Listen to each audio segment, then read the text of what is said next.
आज की वीडियो में हम बात करेंगे दो different speech and language disorders के बारे में, जिसको हम इंटरचेंजेबली जो है यूज़ करते हैं जिनको दूसरे के साथ। ठीक है, तो वो दो डिफरेंट स्पीच डिसऑर्डर्स हैं। क्या पहला है हमारा अफेजिया और दूसरा है हमारा डिसार्थ्रिया। ठीक है, तो अफेजिया और डिसार्थ्रिया जो है दोनों ही हमारे कम्युनिकेशन डिसऑर्डर्स हैं जो हमारी स्पीच को अफेक्ट करते हैं। बट इनमें डिफरेंस क्या है कि दोनों हमारे कम्युनिकेशन के लैंग्वेज के डिफरेंट एस्पेक्ट्स को जो है वो है अफेक्ट करते हैं। तो अफेजिया के बारे में आपने तो बहुत कॉमनली सुन ही रखा होगा। अफेजिया होता क्यों है? अफेजिया का आपको पता होगा कि स्ट्रोक के बाद या हमारे हेड इंजरी या स्लोली ग्रोइंग ट्यूमर जो है उसके बाद हमें जो अफेजिया के केसेस देखने को मिलते हैं। तो अफेजिया में होता क्या है कि जो हमारे ब्रेन का लेफ्ट साइड है, लेफ्ट हेमिस्फीयर जिसको हम बोलते हैं, उसमें हमारा फ्रंटल लोब और टेम्पोरल लोब है। उसमें हमारे दो एरियाज होते हैं।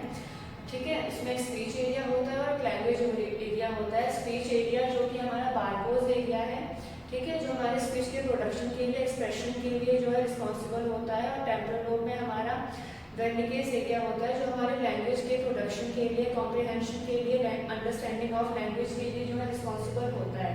ये जो हमारे लेफ्ट हेमिस्फीयर में दो एरियाज मैंने अभी आपको बताए, इन एरियाज में अगर हमारे कोई भी डैमेज होता है या इंजरी होती है, ठीक है, तो उसके रिजल्ट में हमें हमारे लैंग्वेज और स्पीच के एरियाज में जो है रिस्ट्रिक्शन देखने को मिलती है और उसी को हम अफेजिया का नाम देते हैं।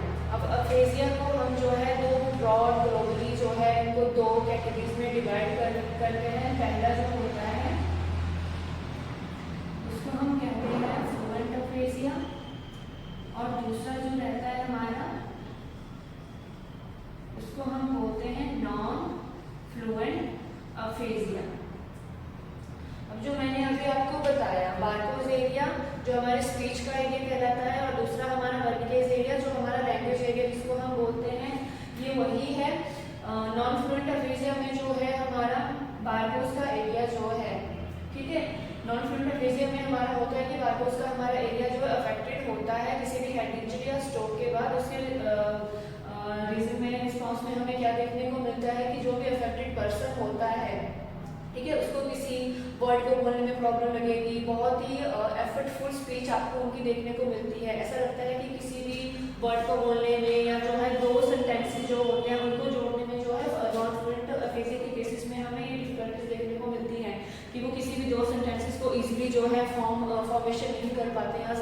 कोई वर्ड्स होते हैं, स्पेसिफिक वर्ड्स होते हैं, पर एक्सप्रेस नहीं कर पाते हैं।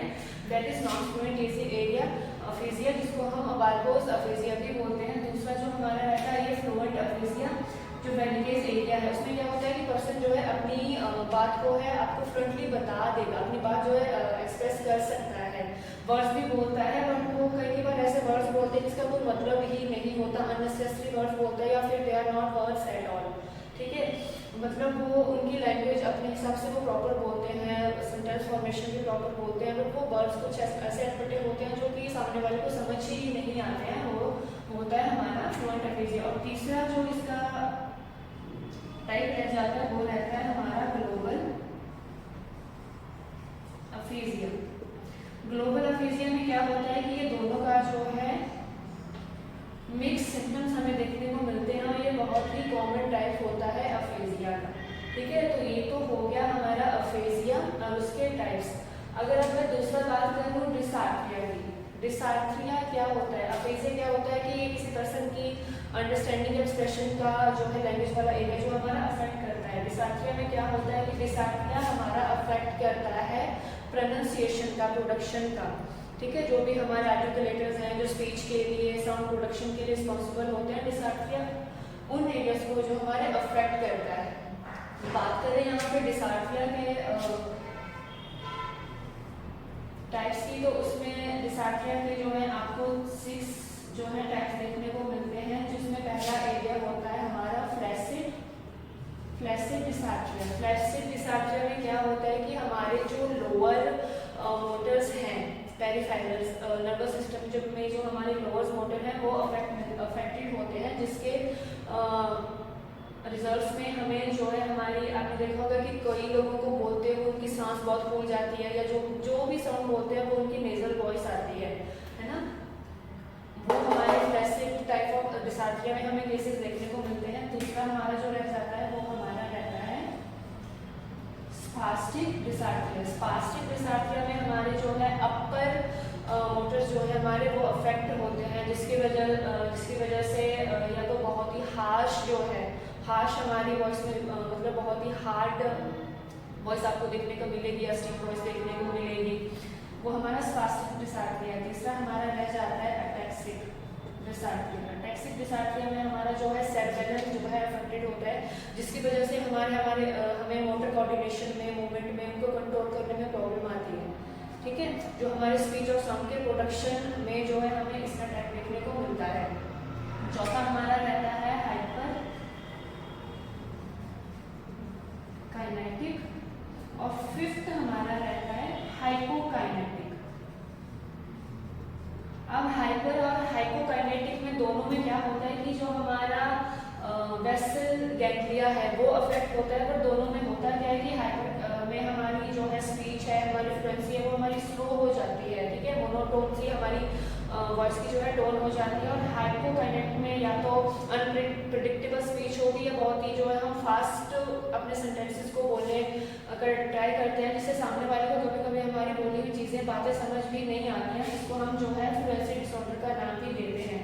सिक्स्थ जो हमारा रह जाता है वो हमारा रहता है मिक्स्ड डिसार्थ्रिया। इसमें क्या होता है कि दो या दो से ज़्यादा, जो मैंने 5 अभी ऊपर आपको टाइप्स बताए, 2 या 2 से ज़्यादा जब आपको साथ में देखने को मिलते हैं स्पेसिफिकेशंस, तो उसको हम मिक्स का जो है डिसार्थ्रिया का नाम देते हैं। और बहुत ही कॉमन टाइप है डिसार्थ्रिया का मिक्स डिसार्थ्रिया।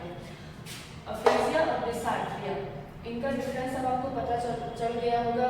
इन शॉर्ट में अगर मैं आपको बताना चाहूँ अफेजिया और डिसार्थ्रिया का मेन डिफरेंस जो है वो है कि अफेजिया हमारा लैंग्वेज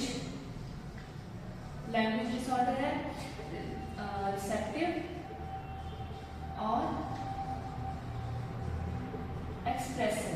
ठीक है, अफेजिया हमारा जो है लैंग्वेज डिसऑर्डर है। ठीक है, और डिसार्थ्रिया जो है हमारा स्पीच डिसऑर्डर है, क्योंकि यहाँ पे जो है हमारे रिसेप्टिव और एक्सप्रेसिव स्किल जो अफेक्टेड होती हैं। और डिसार्थ्रिया में हमारे जो आर्टिकुलेटर्स हैं, जो स्पीच के लिए हमारे प्राइमरी फैक्टर्स हैं, हमारे आर्टिकुलेटर्स हैं, लिप हो गया, टेक हो गया, टंग हो गया, डायफ्राम हो गया। ठीक है, ये हमारा डिसार्थ्रिया जो स्पीच डिसऑर्डर है, क्योंकि हमारे सारे आर्टिकुलेटर्स में है जो है इम्पेयरमेंट है, रिस्ट्रिक्शंस है, उसकी वजह से हमें डिसार्थ्रिया के जो है केसेस देखने को मिलते हैं। ठीक है, बात हो गई हमारे जो स्पीच डिसऑर्डर्स की, लैंग्वेज डिसऑर्डर्स की। उसके बाद की अगर हम बात करें तो जो दोनों ही लैंग्वेज एंड स्पीच डिसऑर्डर्स हैं, इनको हम क्योर कर सकते हैं स्पीच और लैंग्वेज थेरेपी से।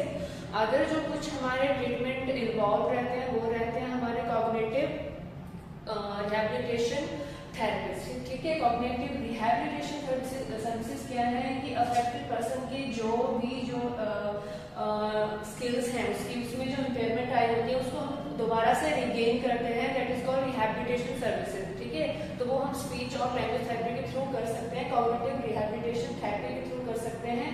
अगर जाता है हमारा ओटी और पहला जाता है हमारा जो है फैमिली काउंसलिंग।